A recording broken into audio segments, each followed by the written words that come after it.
I like to make sure that my art shows our stories, our lives, but in a very positive way, because unfortunately, we don't get to see that as Black queer people, as Black trans people, as Black non-binary people.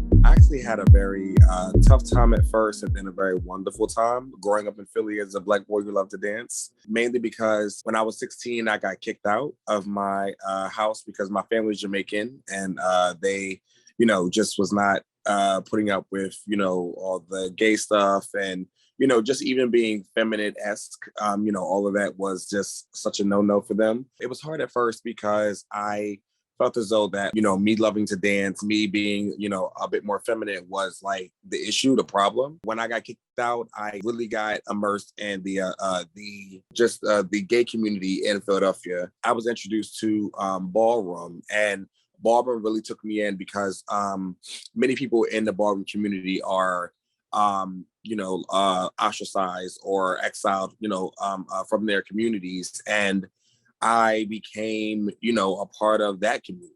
And so it was just a wonderful thing because I was able to learn how to Vogue and make family and friends. And I started to book gigs and to really see this is what I want to do with my life. So, in a strange way, me getting kicked out was a good thing because it showed me who I wanted to be. Ballroom helped me be comfortable with my full authentic self by just showing me that there's no one way to be, who you are, right? Growing up Black, growing up in Philadelphia, growing up Jamaican, there are very stern, rigid views about like what a man is, right? And so to go to ballroom, to see, men who look like XYZ, or men who dress like, ABC, who are celebrated regardless because of their talent, because of their style, because of their swag. That really shaped me in a very huge way. Ballroom is really about family. And so to really be introduced to like older Black gay men who were dancers, who were, basically like me, but, like 20, 30 years ago, they were just like me. And so it was a great way for me to gain like mentorship and, fatherhood and, those types of things that I actually did not have growing up. And so ballroom really helped to shape me in that way. I use dance to highlight queer people of color stories and social issues, just by basically showing that queer, especially Black queer people and Black trans people, that we are like whole people. I love showcasing the stories, the truths, the talents of queer people of color, of Black trans people, because I think that there's this like monolith idea, right? Of like, oh, a gay person is this, a trans person is this. And so there's no, like representation in a way, or if there is, that representation is very one track, it's like, oh, you're a Black gay man, so you're feminine and you catch HIV and like all that type of stuff. Oh, you're a trans woman. Oh, you're a sex worker. You're probably homeless. You try and like trick men, quote, quote, and like all these things. And so,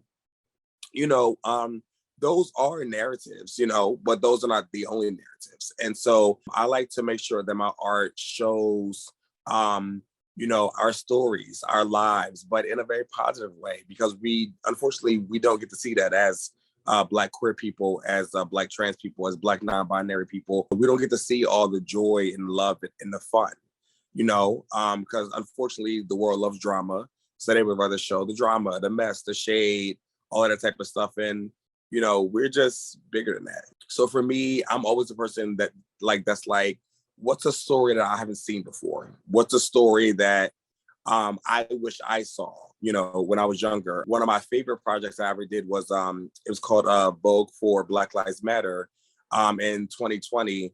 And, it was, happening during all the riots and just everything that was going on with Black Lives Matter. And there were so many queer people and trans people and non-binary people who were out there at these protests, and I wanted to tell their stories.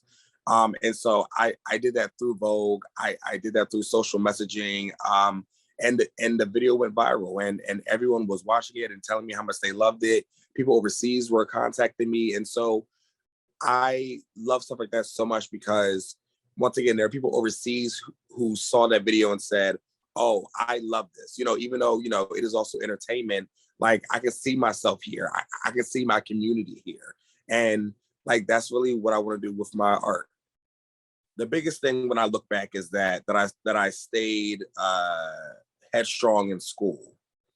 Because when I got kicked out of my mom's house, I was still in high school. I could have dropped out. I chose to stay in high school, and actually it was hard because at the time I was like going to school one place, living somewhere almost an hour and a half away. But I think that tenacity really, like I don't know, just something about doing that, like waking up at 4:30, getting to school by 6, really like all of that, that really uh implanted something in me about like drive and determination. I say that to say that that happened with high school, and then I took a gap year just to like kind of get my life together. I got my very first apartment, and then after that, I went to college, and once again, I didn't have family support. I couldn't take out loans and all of the stuff that most people can do because of of their family.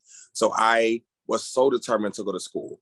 I worked 2 full-time jobs just to make money. I found every scholarship that I could. I found grants. I found anything I could to go to school, and I put myself through college.